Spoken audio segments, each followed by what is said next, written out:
Hello everybody. You may notice I'm speaking differently, and that is because for this video exclusively, instead of talking randomly at a microphone, I sat down and got to writing a script. As I write this, it will hopefully not be too painful for me to edit this. Future Pudros probably hates me right now while reading this script. Yeah, I hate myself last night for this. In any case, as you may have read by the title of this video, I am going to talk about why I personally feel PF is just outdated, and, personally as well, just boring to play. I am not going to include PF gameplay here because I just cannot pull myself to play it. So instead I hope you guys enjoy some default Minecraft background gameplay. Without further ado, let us jump right into what will probably make me get a couple thousand aneurysms to argue.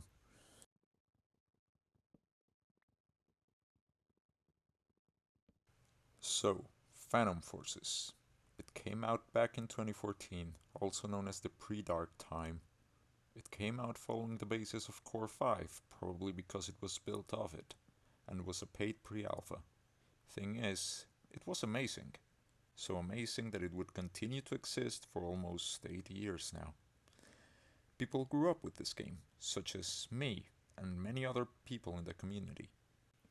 But as I said, it came out in 2014, the time when games like Titanfall, Call of Duty Advanced Warfare, Battlefield 4, Far Cry 4, Destiny, Sunset Overdrive, Metal Gear Solid, and many other video games were out.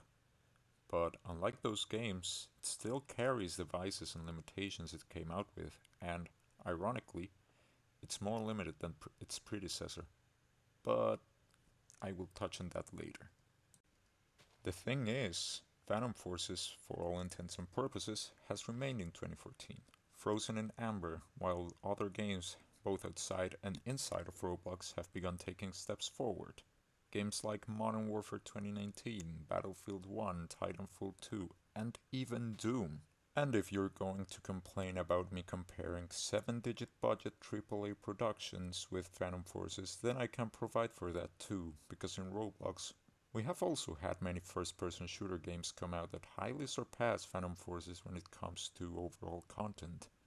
Games like Bad Business, Room 2, Frey, Recoil, Flashpoint even if it is in alpha access, and also in alpha stages, and most recently, Riotfall, which literally came into the spotlight less than a week ago, as of the making of this video. And I would mention Arsenal if it wasn't its own breed of a game, but that is for another video. All of these games I have mentioned have taken what was there before and built upon it, upgraded the already existing formula of first-person shooters, or at the very least their own games' formula. Modern Warfare added tactical sprinting and gunsmithing to Call of Duty. Doom essentially digi-evolved from Doom guy with half-decent 90s lore to Doom Slayer that literally kills God and gets a stupid t-shirt out of it. And all of this was of course translated to the previously mentioned Roblox games. Bad Business, Recoil, Frey, and Riotfall are essentially COD imitations, each game imitating different COD games. Bad Business and especially Recoil are essentially Roblox Modern Warfare 2019, while Riotfall goes back to the more Modern Warfare 2 era of Call of Duty. Flashpoint is essentially Roblox Battlefield, and Room 2 is so obvious I do not even need to say what it takes influence from. And Phantom Forces has remained in the same Battlefield 4 mechanics of your default sprinting and your ball-like weapons which also affect your movement speed and your Titanfall / Apex Legends type beat, crouching and proning, and of course your enhanced Call of Duty pick 10 attachment formula in which you instead pick 6 attachments for your primary and 5 for your secondary. And that's it. It has not had any new mechanic added to it in the 7, if not almost 8 years that it has existed in Roblox. The only real new mechanic were cosmetic skins for your guns, which were welcome and still show their impact on the game's community. But past that, they serve no real mechanical purpose. Meanwhile, the promise of equipment has remained as that, a promise. An empty tab in the loadout menu that most people grew old and never saw realized.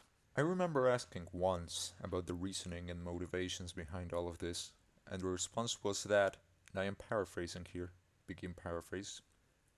Back in 2014, we were more limited to what we could do, so it really isn't fair to compare more current games to Phantom Forces.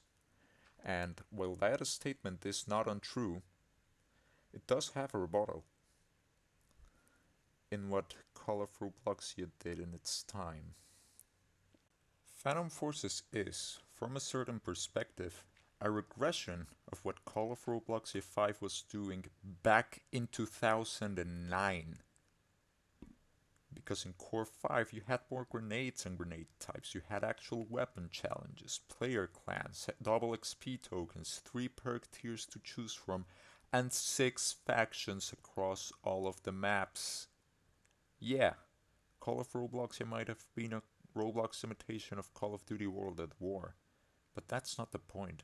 The point is that somehow Phantom Forces' predecessor had more content on release and during its life cycle than what Phantom Forces, its a spiritual successor that was built on top of it and could much probably be considered its sequel, has as of today, November 2021, almost December. Now, before I continue, I will clarify one thing. I am not asking that things such as perks are brought back. All I am doing is acknowledging what was there. Even if they were cool, they would unbalance Phantom Forces unless they are handled with inhumane care and attention to detail, with cases such as Bouncing Betties or the M1 Bazooka being great outliers as to why perks in Phantom Forces are much probably not a good idea. Now, back to subject. How does Phantom Forces, being built off the original Core 5, not have more than just a frag grenade, while Core 5 had Molotovs, Bouncing Betties, bazookas, sticky bombs, throwing knives, smoke grenades, and even flares that served as flashbangs?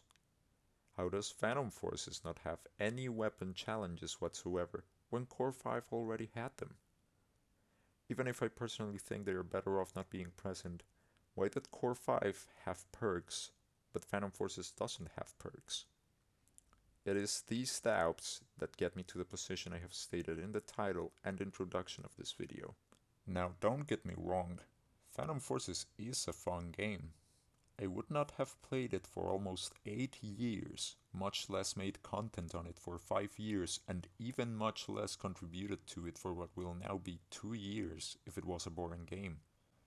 Phantom Forces is a fun game, but you can only play the same fun game so many hundreds of thousands of hours before it gets boring and you start seeing its problems. Back in 2016, I was still in junior high, and I had my balls dropped to the ground when I saw the new UI for Phantom Forces. Now, in 2021, I'm a contributor. I made a subpar map that got in, many other maps that are either in testing or archived, made a skin case that I'm happy with, and I'm almost rank 200. Yet, that UI has remained relatively unchanged. You can still vault and fling yourself up in the air. We still have no equipment or alternatives to the frag grenade. We still have to wait 4 quadrillion eclipses for a melee that isn't unlocked through rank or case rolling. I can count with the fingers of half my right foot how many melees I have had to go through a challenge to unlock. Phantom Forces just isn't the same amount of fun it used to be 7 years ago. And it's not because the game has gotten worse, but because we, the players, have all grown older. Yet Phantom Forces has remained the same. Like Gwyn in Dark Souls, who still clings to the first flame, even if those days have long passed. We have grown up, but Phantom Forces has remained stuck in relatively the same state it was when it came out of the beta in 2016, regardless of whatever amount of smaller things have been altered, such as the crouching or the way your arms wobble while sprinting. But there's always hope. If Phantom Forces wants to regain the spotlight and remain relevant, it probably should begin introducing more radical, impactful changes, such as introducing equipment and additional grenade types and allow players to come up with new fighting tactics. Maybe expand the weapon customization and separate stocks and barrels into their own category and append the entire weapon meta. Maybe add in weapon charms, or better yet, player customization. Challenges in general would be a good way to keep people playing, be it daily challenges and weekly challenges, to a fully fleshed camo grind like in Bad Business or Riotfall. There is an endless range of things Phantom Forces can have and that have been tried and tested before, with Core 5 being one of the showcase examples. But until those updates come, all we can do collectively is wait and hope. And what I will do, for the time being, is remain attentive and try to help whenever I can. And that's it for the video, guys. I hope you enjoyed it. Took some very long hours to write this script, so hopefully, I don't know, I'm gonna do the generic please hit the like button and subscribe if you like this video. Let me know if you want more scripted videos in the comments below. And that's it. Hopefully you enjoyed this. See ya.